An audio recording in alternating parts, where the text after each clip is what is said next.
Bonsoir et bienvenue pour ce 4e temps de louange de la semaine universelle de prière.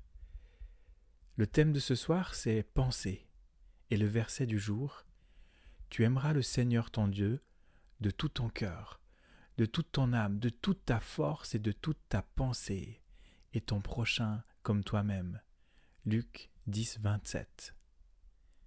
Alors nous allons retrouver Corinne Lafitte chez elle, qui nous accueille et qui va nous partager ses pensées et son cœur avec des témoignages et des chants de louange.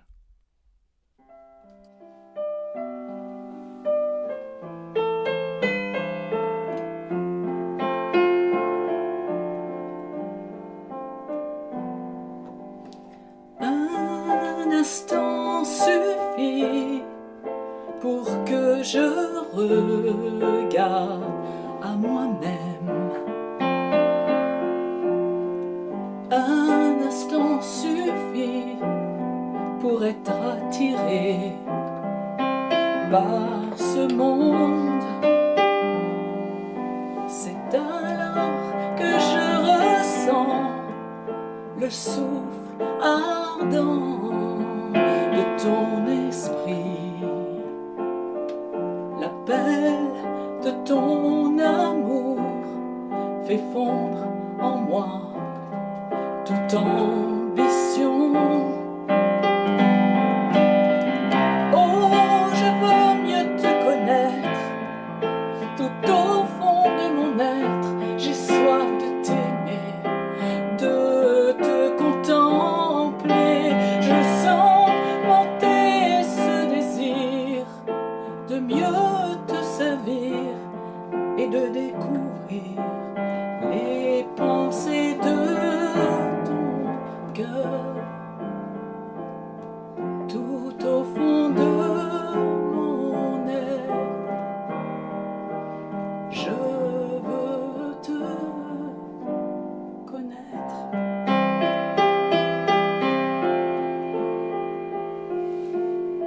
Quand au fil des jours, je sens que ta vie s'est amoindrie,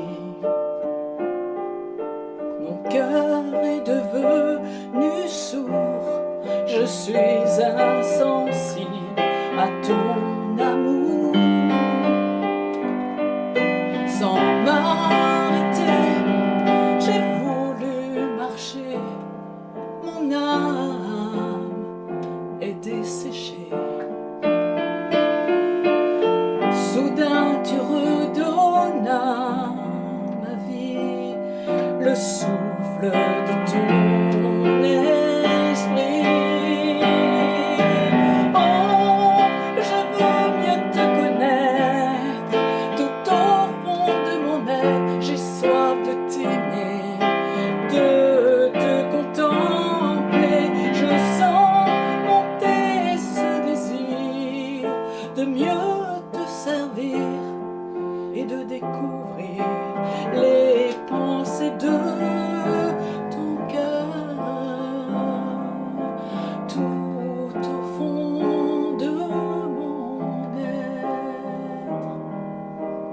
je veux te connaître.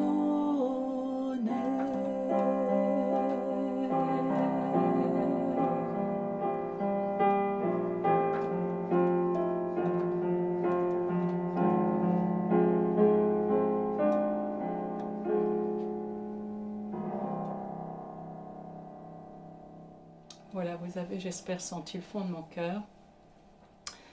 Alors donc, au fur et à mesure de ma vie, donc j'ai rencontré le Seigneur, vous avez entendu mon mari avant moi, je pense.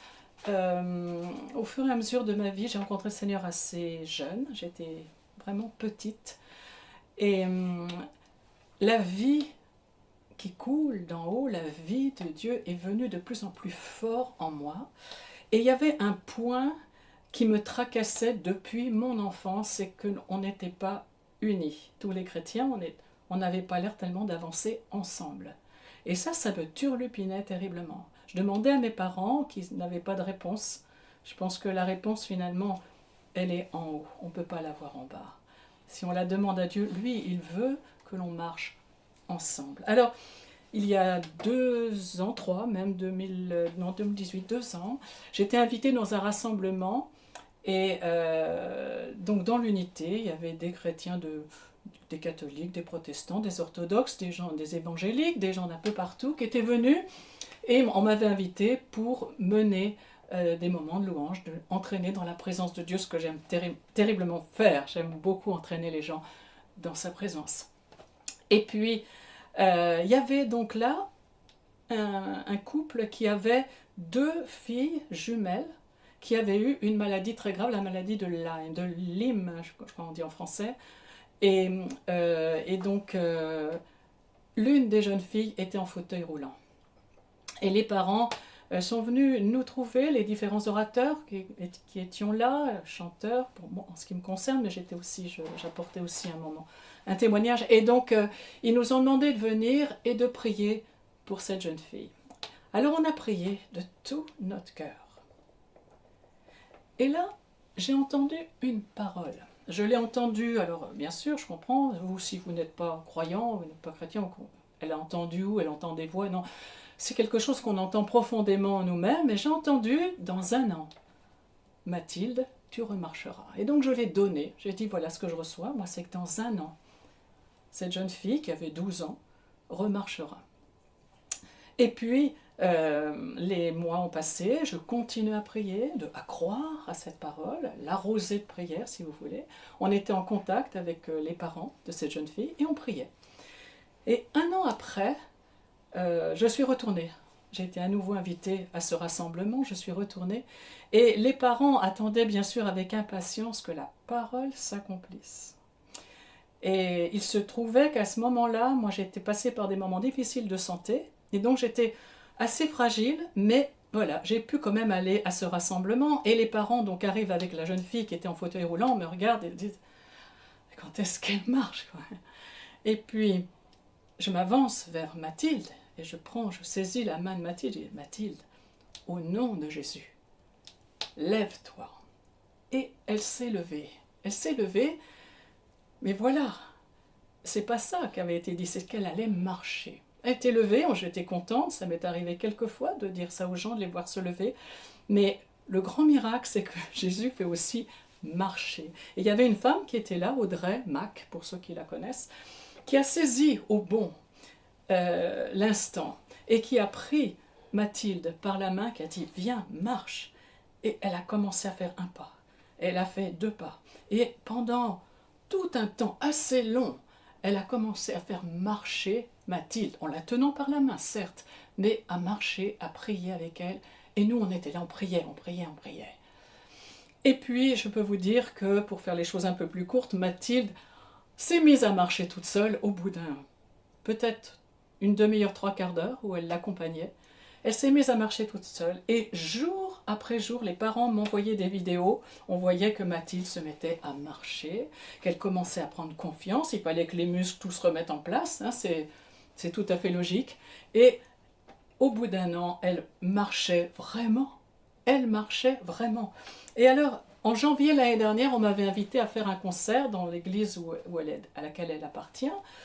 J'avais écrit un chant un peu pour Mathilde, mais aussi pour tous ceux qui étaient là, et pour vous particulièrement. Un chant que les gens chantaient avec entrain, et juste que quand le concert était terminé, j'en entendais sur le parking qui continuait à chanter le chant. J'avais à cœur de vous le chanter.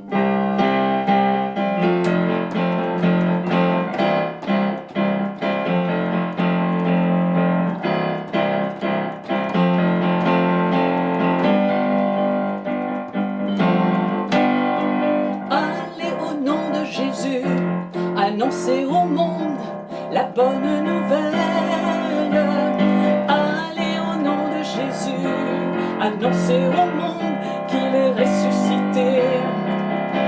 Les aveugles voient, les sourds entendent, les estropiés se mettent à marcher. Les chants de joie, uniques au monde, sont entonnés en l'honneur du roi des rois.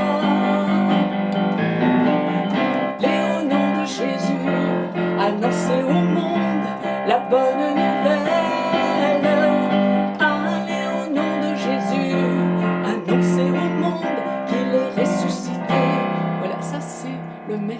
l'évangile en fait. Il est ressuscité. Et parce qu'il est ressuscité, nous avons toute confiance que tout ce qu'il nous a promis est vrai. Alors, dans ma vie, moi aussi, je suis passée par des moments difficiles de santé. Et je voulais simplement vous en retenir un. C'est qu'il y a 17 ans maintenant, donc c'est pas tout neuf, mais à la fois c'est une preuve que l'Éternel a vraiment fait quelque chose en moi. Il y a 17 ans, j'ai commencé à perdre l'usage de mes jambes. Et j'étais très très fatiguée, et je vais essayer de faire court, mais je me tenais au bras de mon mari pour marcher. Je ne pouvais plus marcher seule, j'étais allongée pendant 3 mois. Quand je me levais, je me tenais au mur pour pouvoir aller vers la salle de bain. C'est tout ce que je pouvais faire. Mon mari, dans sa grande gentillesse, m'avait ramené le piano tout près de mon lit, mais même là, je tapais à côté parce que mes nerfs ne répondaient plus. Et puis, j'ai été hospitalisée et là, on m'a fait une ponction lombaire et tous les examens que vous pouvez imaginer. Et là, les médecins ont conclu que j'avais une sclérose en plaques déjà bien avancée. Donc, j'avais comme des bottes à la place des jambes, si vous voulez, des bottes lourdes, pour vous compreniez ce que ça veut dire. Vous avez l'impression d'avoir des bottes en plomb. Voilà.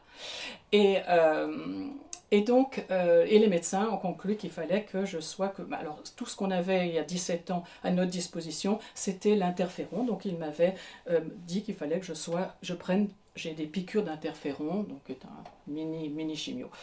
Et puis, j'ai été aussi suivie par un hématologue parce que j'avais aussi des soucis dans le sang. Je cherchais partout pourquoi j'étais si fatiguée, pourquoi j'étais si mal.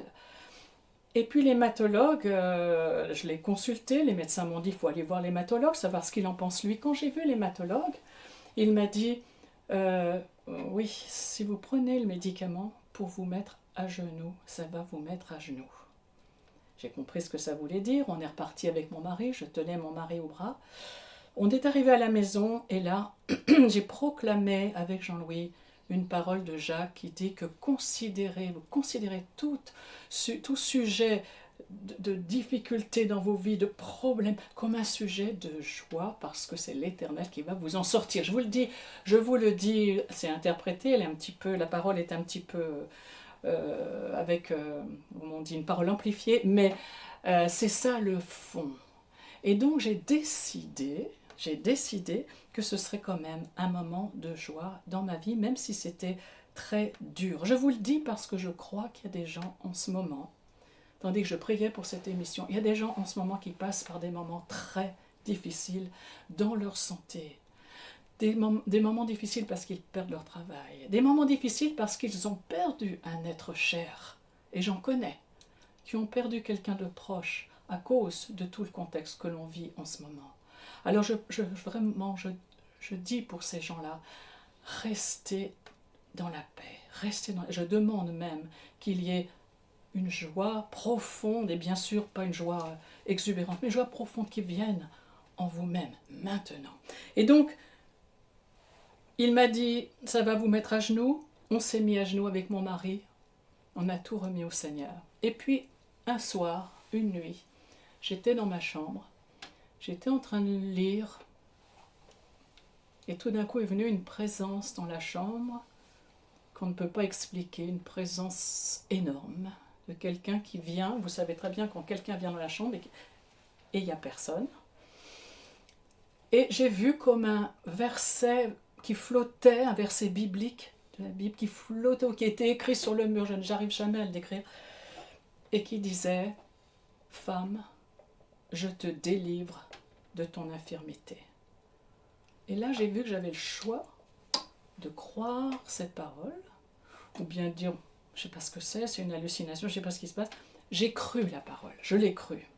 Le lendemain matin, je me suis réveillée, j'étais pareille, j'étais pas différente. Mais j'ai demandé à ma fille, qui était là, qui était d'ailleurs venue pendant la nuit, qui m'a dit qu'est-ce qui se passe dans moi, elle sentait bien qu'il se passait quelque chose.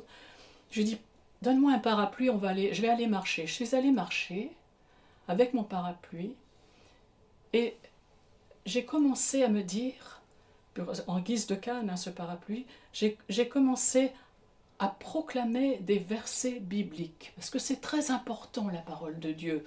Vous le savez peut-être pas si vous ne connaissez pas. Mais la Bible a une puissance de vie en elle-même.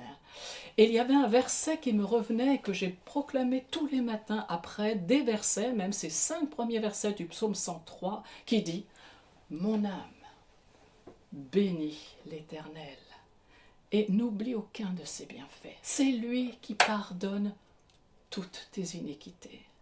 C'est lui qui guérit toutes tes maladies.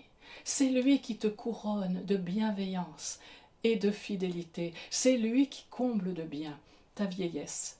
C'est lui qui te fait rajeunir comme l'aigle. » Voilà, toutes ces promesses, je les ai crues.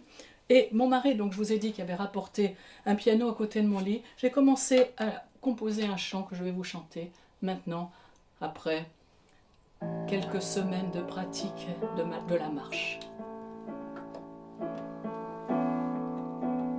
Je veux demeurer dans ta grâce, je n'ai rien à donner, ni rien à te prouver. Je viens m'humilier devant ta face, tu me connais si bien, je ne te cache rien. Il n'y a que toi seul, oh mon Jésus, qui d'un regard vient apaiser mon cœur.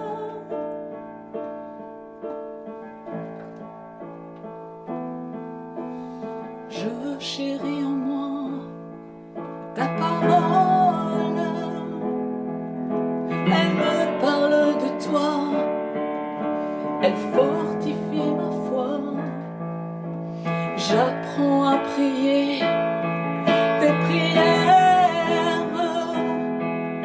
Lorsque tu as parlé, je ne veux plus douter.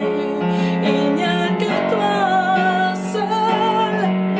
seul, oh mon Jésus, qui ai connu mes craintes et mes frayeurs. Il n'y a que toi seul, oh mon Jésus, qui d'un regard vient apaiser mon cœur, qui d'un regard vient apaiser ton cœur.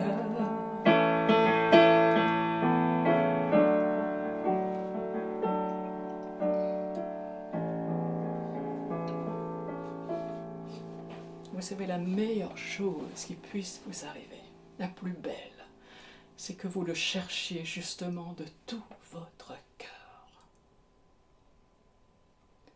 Comment on le trouve? S'il y a des gens qui posent la question, mais j'entends pas sa voix, mais je sais pas. Cherchez-le. Cherchez-le de tout votre cœur. J'ai écrit un chant à ce sujet qui dit « Mon âme cherche ta présence ».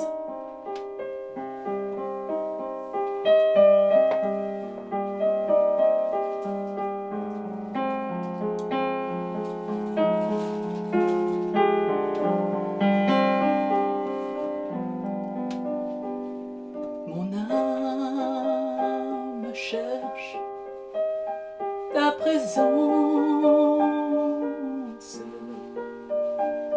elle soupire après tes parvis, te voir, te connaître et entendre la douce voix de ton esprit. Soudain plongé dans ta lumière immense, inondé par la chaleur de ta vie, clarté incomparable, regard inoubliable, je suis renouvelé.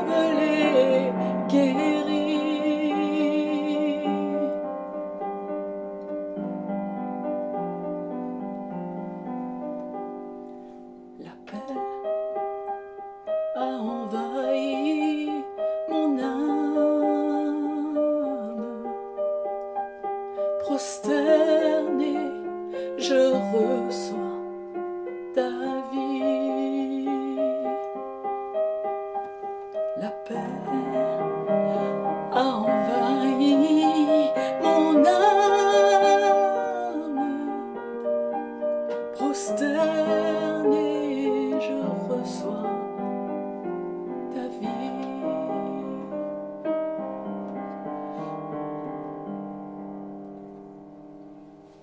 Qu'il en soit ainsi pour vous, monsieur, madame, mes frères, mes sœurs, qu'il en soit ainsi. Et juste avant de terminer, j'ai envie de chanter une bénédiction sur vous tous ceux qui regardent. Que le Seigneur te bénisse et te garde. Qu'il fasse luire sa face sur toi. Qu'il t'accorde sa paix et sa grâce. Lui, le grand Dieu des cieux, le grand Dieu d'Israël, il va le faire pour vous, il va le faire. Que le Seigneur te bénisse et te garde, qu'il fasse luire sa face sur toi, qu'il fasse briller sa lumière en toi, que le Seigneur te bénisse et te garde, qu'il t'accorde sa paix, qu'il t'accorde sa grâce. Lui, le Dieu d'Israël, lui, le grand Dieu d'Israël, qu'il t'accorde sa paix, qu'il t'accorde sa grâce. Lui, le Dieu d'Israël, qu'il t'accorde sa paix, qu'il t'accorde sa grâce. Lui, le Dieu d'Israël,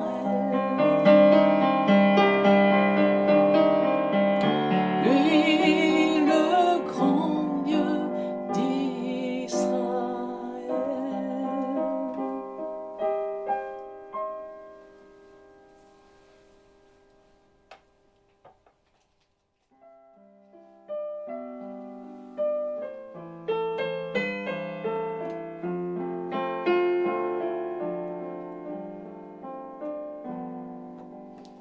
Un instant suffit pour que je regarde à moi-même.